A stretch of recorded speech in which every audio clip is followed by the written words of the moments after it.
नारायणं नमस्कृत्य नरं चैव नरोत्तमं देवीं सरस्वतीं व्यासं ततो जयमुदीरयेत्। सुदामा चरित्र की कल से आगे की कथा। श्री कृष्ण के प्रति सुदामा की दिव्य भावना। श्रीमद् भागवत के 80वें अध्याय में भगवान श्री कृष्ण ने गुरु प्रदत्त वरदान की कथा श्रवण कराने के पश्चात शिष्य को संसार से पार करने के सामर्थ्य की प्राप्ति का महत्व साधन गुरु पर अनन्य निष्ठा तथा आज्ञा पालन को ही कारण बताते हुए कहा कि भगवान द्वारकाधीश श्री कृष्ण ने कहा कि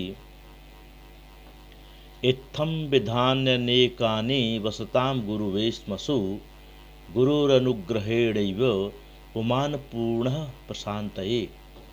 श्री सुखदेव जी ने कहा कि हे महाराज परीक्षित, भगवान श्री कृष्ण के मुख से अश्रुत अद्भुत कथा का श्रवण करते हुए सभी द्वारकावासियों को अति आश्चर्य हो रहा था। जिन द्वारकाधीश को देवकी वसुदेव तथा पटरानियां सभी सेवक सेविकाएं सर्वशक्तिशाली जान रहे थे और सर्वज्ञ सर्वशक्तिमान मान रहे थे, उनने भी बाल्यावस्था में अपने गुरु के लिए ऐसा आत्मसमर्पण करके गुरु की सेवा करते थे, ऐसा विचार करते हुए एक दूसरे की ओर देख रहे थे। सभी स्त्री पुरुष उस अवधूत निर्धन निर्बल समाज उपेक्षित सुदामा जी की ओर देखकर अपने पूर्व विचारों पर पश्चाताप कर रहे थे। इस जगत में किसी ज्ञानी को तथा भगवान के भक्तों को पहचानना अति कठिन कार्य है। निर्धन और वैराग्य संपन्न ज्ञानी महात्मा में अंतर तो वही जान सकते हैं जो वास्तव में भगवान के अनन्य निष्ठ भक्त होते हैं।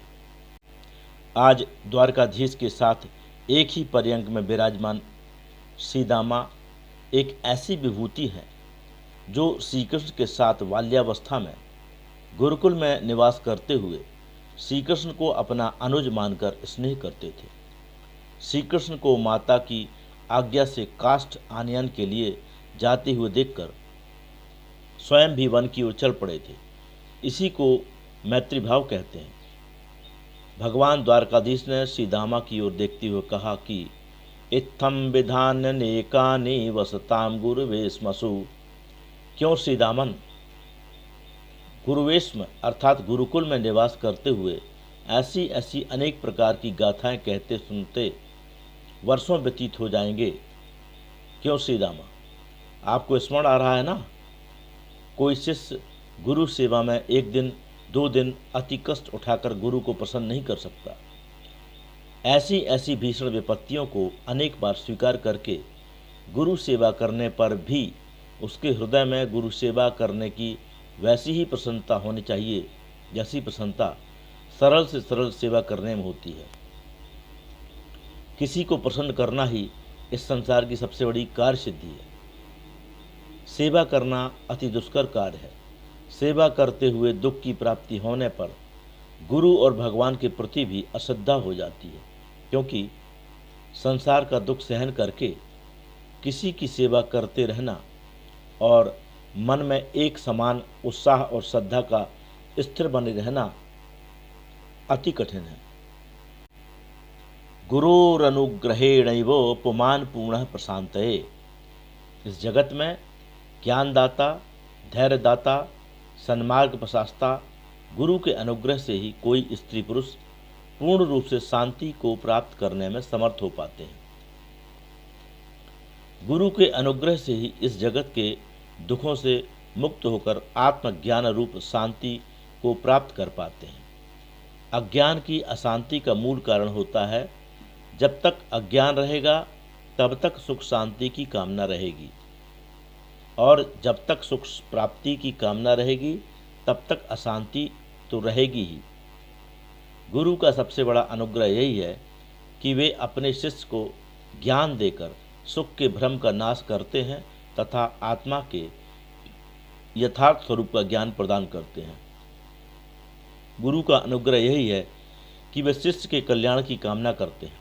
कल्याण कामना के कारण ही वे शिष्य को विविध युक्तियों से तब तक समझाते रहते हैं जब तक उसको अपने अज्ञान का ज्ञान नहीं हो जाता।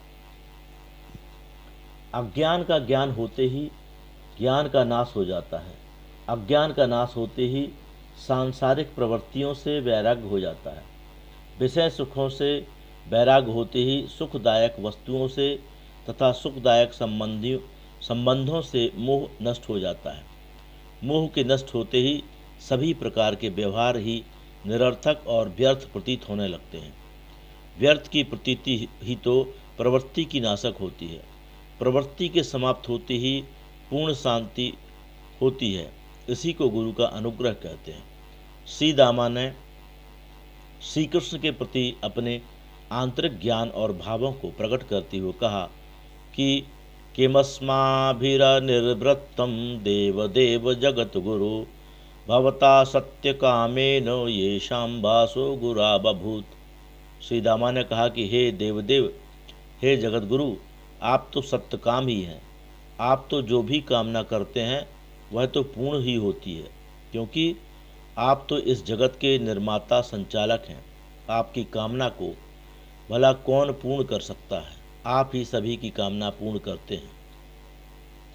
आपके साथ गुरुकुल में हमारा निवास होना, आपके साथ गुरुकुल में पढ़ना, भोजन करना, क्रीड़ा करना आदि सभी प्रकार की क्रियाएं आपकी ही कृपा का स्वरूप है। गुरु सांदीपनी के गुरुकुल में एकमात्र आप ही ऐसे थे जो पूर्व से ही पूर्ण काम थे, परिपूर्ण थे, ज्ञान स्वरूप थे। आप वहाँ अध्ययन करने नहीं गए थे, अपितु उन ब्रह्मचारियों सहित गुरु सांदीपनी को भी धन्य करने गए थे।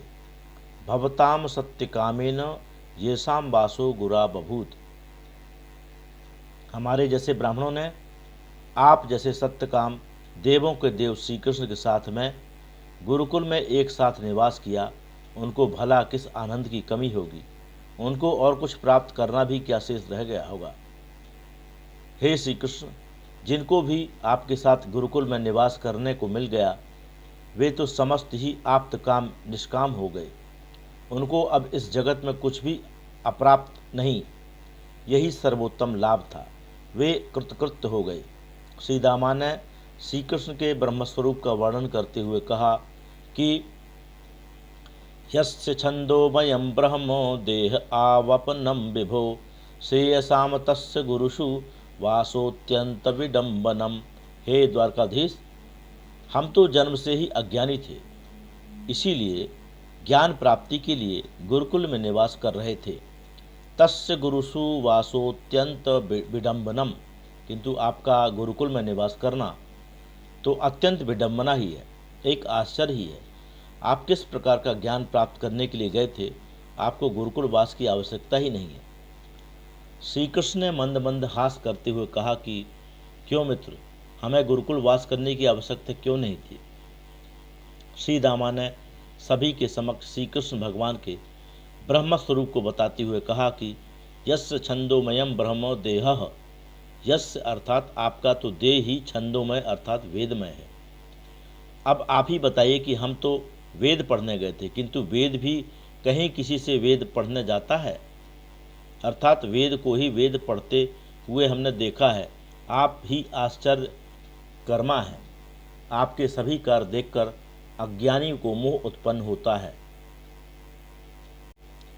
उनको तो ऐसा प्रतीत होता है कि बालक को गुरुकुल वास कराकर वेद ज्ञान संपन्न करना चाहिए, किंतु उनको ज्ञात ही नहीं कि जिस बालक को गुरुकुल में वेद पढ़वा रहे हैं वो तो स्वयं ही साक्षात वेद ही है।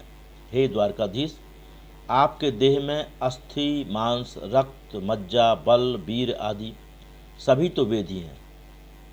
आपके अनंत रोमों में वेदध्वनि ही प्रसारित होती है। श्रेयसाम आवपनम देहः, हे नाथ, श्रेयस अर्थात धर्म, अर्थ, काम और मोक्ष, इन चारों पुरुषार्थों की उत्पत्ति भूमि भी आपकी देह ही है। अब आप ही कहिए कृष्ण, जगत की उत्पत्ति भी आपके देह से पूर्व है और जगत को पार करने के कल्याण के उपायभूत वेदों की उत्पत्ति भी आपकी देह ही है। आप तो साक्षात कल्याण ही हैं।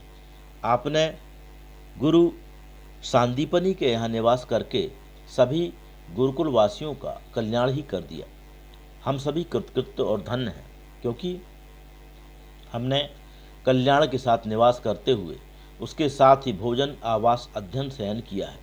श्री दामा ने कहा कि माधव, गुरु सांदीपनी ने जो आशीर्वाद स्वरूप वरदान दिया था, वो तो हमारे जैसे अज्ञानियों के लिए ही सार्थक हुआ है। आपके आशीर्वाद में वेदक ज्ञान का वरदान प्राप्त होना ही विडम्बना है। आपको प्राप्त करने के पश्चात तो मेरे हृदय में किसी भी प्रकार की कामना ही शेष नहीं रही। मैं कामनाहीन निष्काम हो गया हूँ। आप ऐसी ही कृपा बनाए रखें। गुरुदेव आचार्य बृजपाल शुक्ल वृंदावन धाम कृत हिंदी भाषा सहित श्रीमद् भागवत के 10वें स्कंध के 80वें अध्याय में श्री कृष्ण सहित श्रीदामा के चरित्र की कथा